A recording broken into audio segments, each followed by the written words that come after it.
उसके बारे में, तो फिर कौन बचाएगा आपको? नेक्स्ट है प्लान द ट्रेड्स। जब भी आप स्टॉक मार्केट में इन्वेस्ट करें, आप प्लान करें। मार्केट में इन्वेस्ट के बाद प्लान नहीं करें, पहले प्लान करें। हाँ जी, पहले मार्केट शुरू होने से पहले आपकी एनएससी बीएससी 9:15 बजे शुरू हो जाती है, आपका प्लान रात को ही रेडी होगा। आप प्रोएक्टिव रहिए, रिएक्टिव नहीं। प्रोएक्टिव क्या होता है? जो पहले से अपने आप को बदल लेता है, सिचुएशन बदलेगी उससे पहले। और रिएक्टिव क्या होता है? जो अपने आप को सिचुएशन के बाद बदलता है। वो भागता ही रहता है, वो भागता ही रहता है। जो सिचुएशन के बाद बदलेगा, गिरने के बाद बोलता है क्या करूं? भैया पहले कहां थे तुम? तो इसलिए बहुत इंपॉर्टेंट है अपना होमवर्क पहले करके रखें।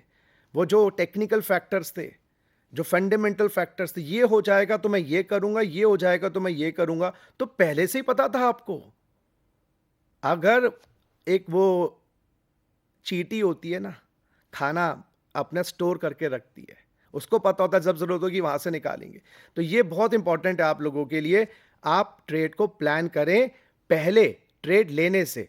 बाद में जाके फोन करके आप पूछेंगे सचिन गुप्ता जी क्या करें, फिर मैं कुछ नहीं कर पाऊंगा। पावर ऑफ डाइवर्सिफिकेशन, ये बहुत ज्यादा इंपॉर्टेंट है। आप अगर 5 रुपए लगाना चाहते हैं 100 रुपए में से, तो 5 के पास स्टॉक्स में मत लगाइए।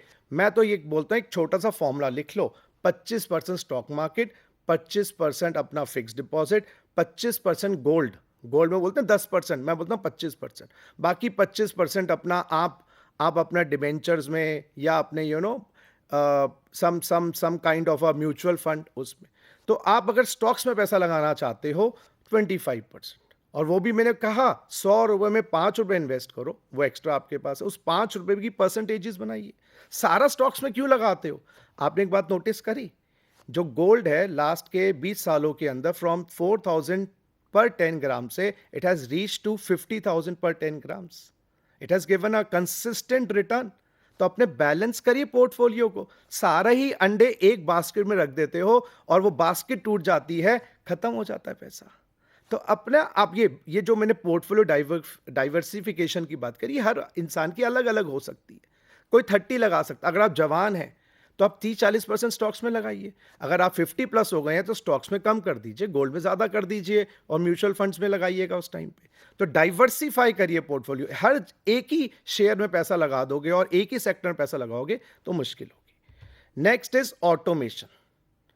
आप ट्रेड्स में जो स्टॉप लॉसेस हैं, ट्रेड्स के अंदर जो एंट्री प्राइस, आजकल सारी बड़ी बड़ी ब्रोकर कंपनीज आपको सॉफ्टवेयर देती हैं। उस सॉफ्टवेयर के अंदर आप पहले से पहले चीजें डाल दीजिए, अपने आप सौदा कट जाएगा। आपको स्क्रीन देखने की जरूरत नहीं पड़ेगी, अलर्ट्स आ जाएंगी आपके पास कि इस टाइम पे आपका सौदा कट गया है, इस टाइम पे सौदा ले लिया गया है।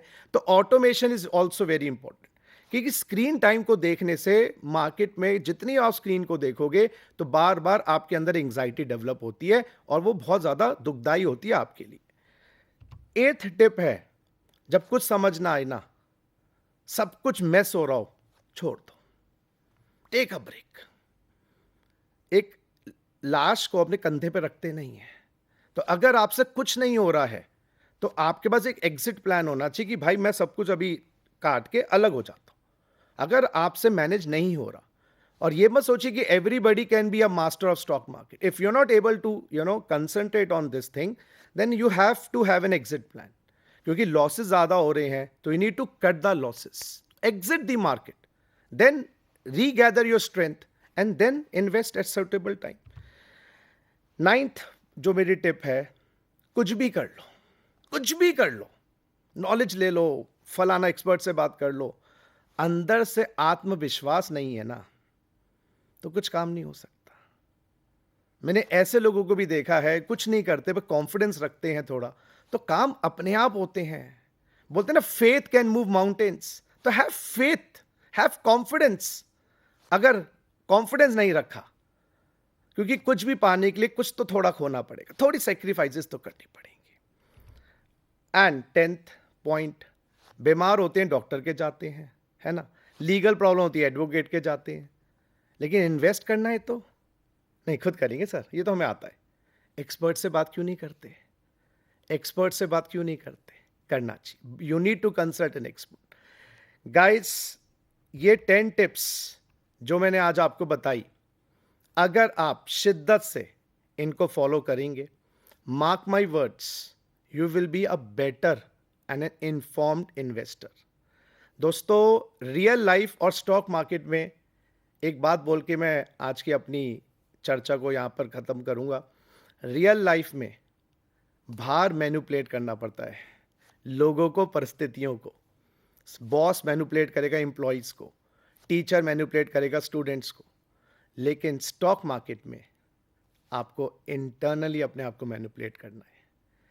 और internal manipulation of your beliefs, your thoughts is the most difficult thing, but impossible नहीं है।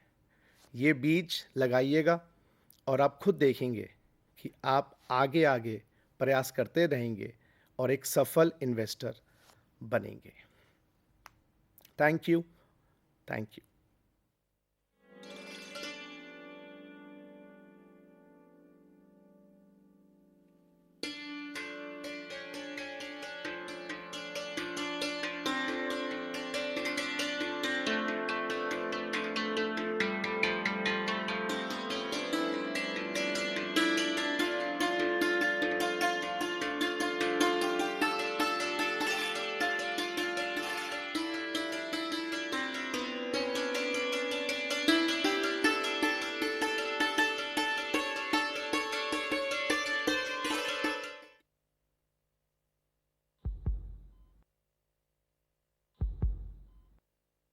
क्रिटिकल है बट वी आर ट्राइंग। ये सब हुआ कैसे? एक फोन आया था राजेश के पास। उसने कहा कि उनकी 1 करोड़ की लॉटरी निकली है और उसके लिए उसने बैंक डिटेल्स मांगी। राजेश ने सारी डिटेल्स दे दी। 1 घंटे के अंदर ही उनके बैंक अकाउंट से सारा पैसा साफ हो गया और वो यहाँ आ गए। हार्ट अटैक आया है। देखा आपने, आपकी जरा सी असावधानी क्या कर सकती है। डिजिटल फ्रॉड करने वालों से सावधान रहें। अपनी बैंक डिटेल्स, अपना डेबिट या credit card number, expiry date, CVV, OTP, PIN कभी किसी को ना बताएं। सावधान रहें, समझदार बने। आईपीएफ अथॉरिटी द्वारा जनहित में जारी। हाँ जी सुरेश जी, रिटायरमेंट के बाद जो प्रोविडेंट फंड आएगा उसका क्या करेंगे? कुछ खास प्लान नहीं है, पड़ा रहेगा बैंक में, ब्याज आता रहेगा और क्या। सुरेश जी, बैंक से कितना ब्याज आएगा? एक नई स्कीम बताता हूँ, उसमें पैसे लगा दो। साल भर में दुगने बल्कि चौगुना हो जाएगा। हाँ, बस कुछ नए मेंबर्स बनाने। नहीं सुरेश जी, इन सब फालतू चक्करों में मत पड़िए कि नए मेंबर बनाना, रातों रात करोड़पति बनाना, ऐसे सपने दिखाने वाली स्कीम से बचकर रहें। आप लालच में आकर नहीं, समझदारी से निवेश करें। नए मेंबर बनाओ, वर्ल्ड टूर पे जाओ, कमीशन पाओ या उपहार घर ले जाओ। ऐसे सपने दिखाने वाली स्कीम से बचकर रहें। ऐसी स्कीम्स धोखा हो सकती हैं। आईईपीएफ अथॉरिटी, कॉर्पोरेट कार्य मंत्रालय द्वारा जनहित में जारी।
नमस्कार दोस्तों, मैं CS Suresh Pandey, investor education and protection fund और ज्ञान दर्शन चैनल की तरफ से आप सभी का स्वागत करता हूं।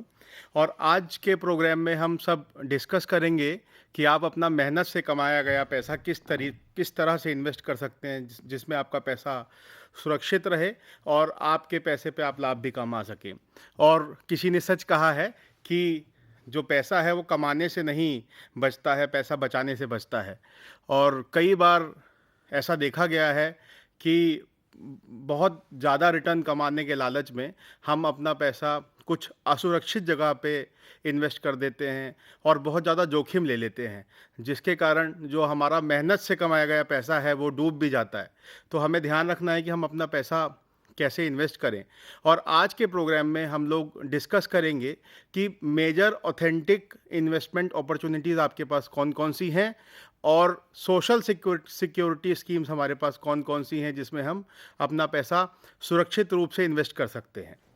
तो समय समय पर एजुकेशन जो इन्वेस्टर एजुकेशन प्रोटेक्शन फंड है वो हमें चेतावनी देता रहता है कि हमें कहीं गलत जगह पे अपना पैसा इन्वेस्ट नहीं करना है, जहाँ पे हमें ऐसा लालच दिया जाता है कि बहुत ज़्यादा आपको रिटर्न मिलेगा, आपका पैसा बहुत कम समय में दुगना हो जाएगा। और इस तरह के रिटर्न का लालच, जो हाई रिटर्न का लालच में कई बार बहुत सारे लोग हम सब में से अपना पैसा गलत जगह पे इन्वेस्ट कर देते हैं।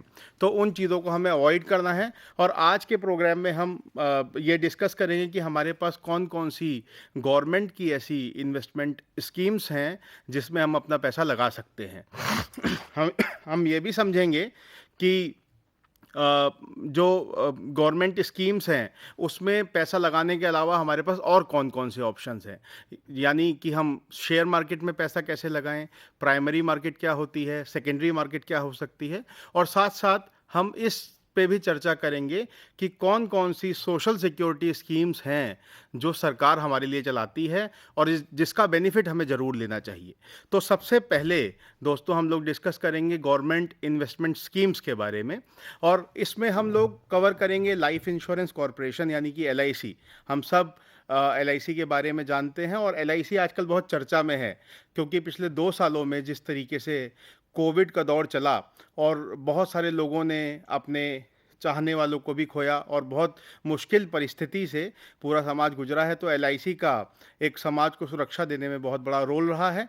दूसरा पॉइंट है जो हम डिस्कस करेंगे वो है फिक्स डिपॉजिट, कि किस तरीके से आप अपना पैसा बैंक के सेविंग अकाउंट में आइडल पड़ा ना रहने दें, उसको फिक्स डिपॉजिट में करें, उसके क्या क्या बेनिफिट होंगे, ये डिस्कशन हम लोग करेंगे।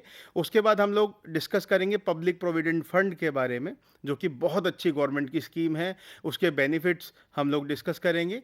और उसके बाद हम लोग डिस्कस करेंगे सुकन्या समृद्धि योजना, एक बहुत अच्छी योजना है जो छोटे जो 10 साल से कम की बच्चियां अगर आपके घर में हैं, आपकी बेटी 10 साल से कम की है, तो आप ये सुकन्या समृद्धि योजना का बेनिफिट ले सकते हैं। उसके बारे में हम लोग डिस्कस करेंगे। हम लोग डिस्कस करेंगे नेशनल सेविंग सर्टिफिकेट्स के बारे में, जिसको हम NSC के नाम से जानते हैं। किसान विकास पत्र के बारे में भी हम लोग डिस्कस करेंगे। और मैं आपको ये भी ज़रूर बताऊंगा कि सोवरिन गोल्ड बॉन्ड्स क्या होते हैं, क्योंकि हमारे यहाँ पे हम लोग भारत में रहते हैं और इंडिया में रहने वालों लोगों के लिए जो सोना है उसका बहुत महत्व होता है। अलग अलग त्योहारों पे, शादियों में, अलग अलग फंक्शंस पे हम लोग सब गोल्ड को परचेज़ करते हैं। तो सोवरिन गोल्ड बॉन्ड्स जो सरकार की तरफ से समय समय पर जारी किए जाते हैं, उसका क्या बेनिफिट है वो भी हम लोग डिस्कस करेंगे। तो दोस्तों सबसे पहले हम लोग चलते हैं लाइफ इंश्योरेंस कॉरपोरेशन की तरफ, LIC की तरफ। और LIC जो है ये एक ऐसा भारत सरकार का उपक्रम है जो इंश्योरेंस और इन्वेस्टमेंट के सेक्टर में चलने वाला भारत सरकार का बहुत बड़ा उपक्रम है और इसकी ओनरशिप है वो गवर्नमेंट के पास है। और बहुत जल्दी हम सब ने ये जाना, ये देखा कि LIC का IPO भी आया और बहुत सारे लोगों ने उसमें इन्वेस्ट किया। लेकिन ये एक समाज में मिथ है कि LIC का तो अब IPO आ गया है तो गवर्नमेंट की ओनरशिप अब LIC में नहीं रही। ऐसा बिल्कुल नहीं है। LIC का सिर्फ 3.5% जो शेयर होल्डिंग है वो ही डाइल्यूट करके पब्लिक में उसका IPO लिया गया है। और LIC बहुत अलग अलग तरह की पॉलिसीज़ हम लोगों को ऑफ़र करती है। जैसे मान लीजिए कि आप कोई पॉलिसी लेना चाहते हैं जिसमें आप अपने बच्चों की एजुकेशन प्लान करना चाहते हैं, तो उसके लिए LIC की अलग पॉलिसी है। अगर आप अपनी रिटायरमेंट प्लान करना चाहते हैं तो उसके लिए LIC की एक अलग पॉलिसी है।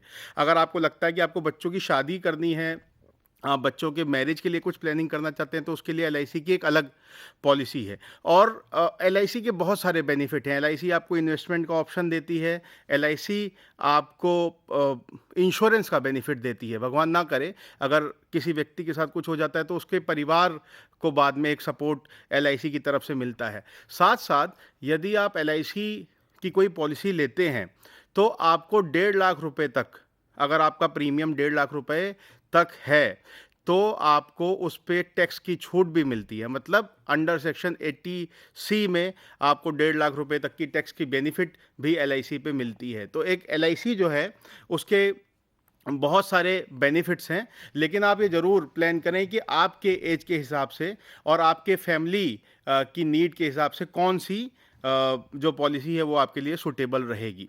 तो एलआईसी एक बहुत अच्छा हमारे पास ऑप्शन है और बहुत पुरानी ये एक ट्रस्ट भारतीय समाज का एलआईसी के ऊपर रहा है। तो एलआईसी के में आप इन्वेस्ट कर सकते हैं और अपने पैसे को बहुत अच्छी तरीके से, सेफ तरीके से, क्योंकि एलआईसी जो है वो हमें एश्योर्ड रिटर्न का वादा करती है। जो एलआईसी ने कहा है वो एलआईसी आपको देगी। इसमें रिस्क का इन्वॉल्वमेंट बहुत कम रहता है। तो एक चीज़ ये हमेशा ध्यान रखें कि आप अपनी जो नेसेसिटी है उसको असेस करें कि आपको किस पर्पस से पॉलिसी खरीदनी है। आप इन्वेस्टमेंट पर्पस से खरीदना चाहते हैं तो वो वाला प्लान चूज़ करें, और अगर आपको लगता है कि आपको अपने आप को इंश्योर्ड करना है, अपने आप को अपना इंश्योरेंस लेना है, आप रिस्क को अगर कवर करना चाहते हैं तो आप उस तरह से पॉलिसी का चयन करें।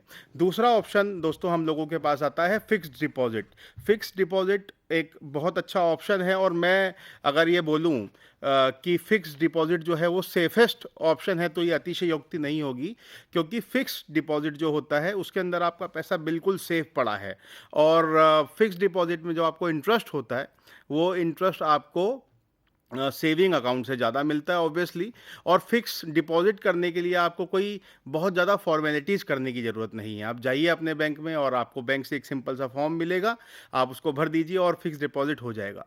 फिक्स डिपॉजिट बहुत ही फ्लेक्सिबल मोड ऑफ इन्वेस्टमेंट होता है, क्योंकि फिक्स डिपॉजिट का जो पीरियड है वो शुरू होता है 7 दिन से, और फिक्स डिपॉजिट 7 दिन से 10 साल के तक के लिए हो सकता है।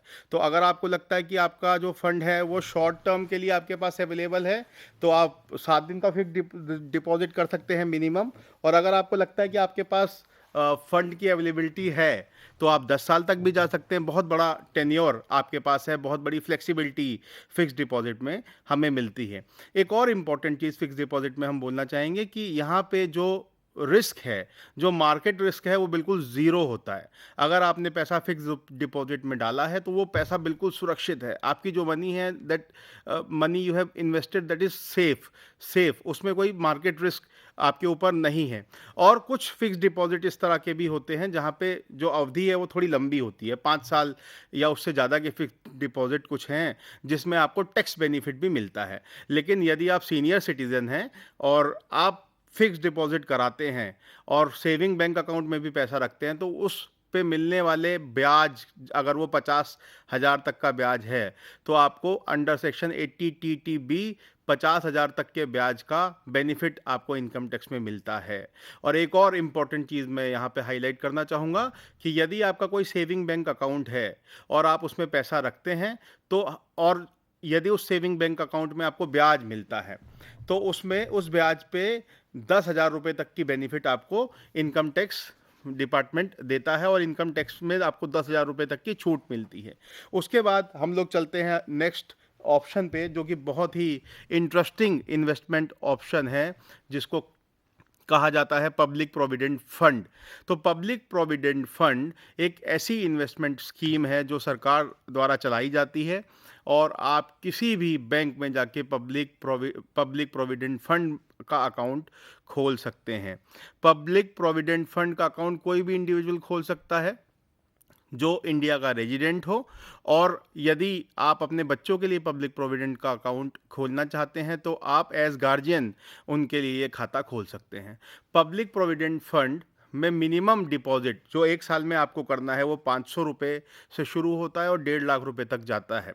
तो इसमें अगर आप 1.5 लाख रुपए तक का इन्वेस्टमेंट करते हैं तो सेक्शन 80C में आपको उसकी छूट मिलती है, और सेक्शन 10 में अगर जो आपको ब्याज आपने कमाया है पब्लिक प्रोविडेंट फंड में पैसा डालने का, उस पे भी छूट मिलती है। तो ये अपने आप में एक यूनिक इन्वेस्टमेंट का एक ऑप्शन है, जहाँ पे आपको जो आपने पैसा पीपीएफ में डाला उस पे तो आपको छूट मिल ही रही है, लेकिन जो आपने ब्याज कमाया उस पे भी आपको छूट मिल रही है। तो ये बहुत अच्छा इन्वेस्टमेंट ऑप्शन आपके लिए है। और मान लीजिए कि आपने एक साल 500 रुपये जमा नहीं कराए, आप जमा कराना भूल गए, तो पीपीएफ अकाउंट आपका फ्रीज हो जाता है, पीपीएफ अकाउंट आपका डीएक्टिवेट हो जाता है। लेकिन डरने कोई बात नहीं है, आप दोबारा से उस पीपीएफ अकाउंट को रीएक्टिवेट करा सकते हैं। और अगर हम बात करें इंटरेस्ट की, तो बहुत अच्छा इंटरेस्ट इस पे मिलता है। 7.1% पर एनम का इंटरेस्ट आपको मिलता है, जो कि सेविंग अकाउंट से और एफडी से कहीं ज़्यादा है। और एक और इम्पॉर्टेंट चीज़, एक और इम्पॉर्टेंट बेनिफिट पीपीएफ अकाउंट में आपके पास है कि यदि आपका पीपीएफ अकाउंट है और पीपीएफ अकाउंट में आपके पास पैसा पड़ा है, तो आप उस पैसे को एज सिक्योरिटी रख के उसके ऊपर लोन भी ले सकते हैं। तो ये बहुत इम्पॉर्टेंट एक बेनिफिट आपको पीपीएफ अकाउंट में मिलता है। साथ में अब हम लोग बात करते हैं पीपीएफ अकाउंट में पैसे के लॉक इन पीरियड की। तो अगर मान लीजिए आपने पीपीएफ अकाउंट में पैसा जमा कराया, तो जो आपका मिनिमम लॉक इन पीरियड होता है दैट इज़ 15 ईयर्स। तो 15 साल के लिए आपका जो पैसा है वो लॉक इन में रहेगा, 15 साल तक आप उस पैसे को नहीं निकाल सकते। तो कुछ लोगों को लगेगा यार ये तो बहुत मुश्किल बात है, अगर मुझे पैसे की ज़रूरत पड़ जाए तो मैं क्या करूँ? तो उस केस में आपको एक ऑप्शन देती है सरकार कि आपके पास आफ्टर 5 ईयर्स, 5 साल पूरा होने के बाद एक सर्टेन अमाउंट आप उस पीपीएफ फंड में से, मतलब 50% के अप्रॉक्स जो अमाउंट है उस पीपीएफ अकाउंट में से आप 5 साल के बाद विड्रॉ कर सकते हैं। लेकिन इनिशियल 5 ईयर्स में आप पीपीएफ अकाउंट में से 5% पीपीएफ अकाउंट का कोई भी पैसा नहीं निकाल सकते। 5 साल बाद ही आप उसका 50% पैसा निकाल सकते हैं। तो ये बहुत इंपॉर्टेंट चीज़ है। और पीपीएफ अकाउंट अपने आप में एक ऐसा यूनिक प्रोडक्ट है जहाँ पे आप जो पैसा कंट्रीब्यूट पीपीएफ अकाउंट में करेंगे उस पे तो आपको बेनिफिट मिलेगा ही मिलेगा, लेकिन आपने जो 7.1% का ब्याज कमाया उस पे भी आपको बहुत सारा बेनिफिट मिलेगा और वो पैसा भी टैक्स फ्री होगा। और उसके बाद जो नेक्स्ट ऑप्शन हमारे पास आता है वो है सुकन्या समृद्धि योजना। ये जो स्कीम है ये उन लोगों के लिए जिनकी डॉटर्स हैं, जिनकी छोटी बच्चियां हैं, उनके लिए बहुत इम्पॉर्टेंट है। यदि आपके घर में कोई छोटी